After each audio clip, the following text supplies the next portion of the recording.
My husband Josh tries to help me take a shower and wipe my butt when I use the bathroom. It's humiliating. It makes me feel so guilty.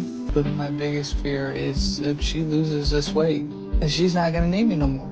Betty weighed around 600 pounds. Her weight had made it impossible for her to take care of herself. Every aspect of her daily life depended entirely on her boyfriend. Even something as basic as bathing or using the bathroom required his help. Her size also made it impossible for them to have a normal intimate relationship, and that filled her with deep shame. She lived in constant fear that one day he would just walk away. But Josh didn't care about Betty's weight at all. He was genuinely attracted to larger women, and taking care of her gave him a sense of purpose. What he feared wasn't her size, it was the idea of her no longer needing him. So every single day, he'd take her to the grocery store and load up on high-calorie foods and snacks. Under his care, Betty kept gaining weight, and he loved every moment of it. The truth was, Betty wasn't always this way. When she was 13 years old, something terrible happened to her. I was sexually assaulted, but after that, I wasn't even like myself anymore. That trauma planted a belief deep inside her that her looks had made her a target. From that moment on, she started eating compulsively, burying herself in food, using her body as a disguise. If she wasn't attractive, she wouldn't get hurt again. Over time, the binge eating became a habit she couldn't break, and the weight kept climbing. That's also when she met Josh. Eventually, her body reached its limit, and her life was genuinely at risk. Then one day, a community doctor sat Betty down and told her the hard truth: if she didn't lose weight, she wouldn't live to see 30. Josh didn't want her to lose the weight, but for her sake, he finally agreed to take her to Houston for treatment. When they arrived at the hospital, the doctors put her on the scale first. The numbers shocked them.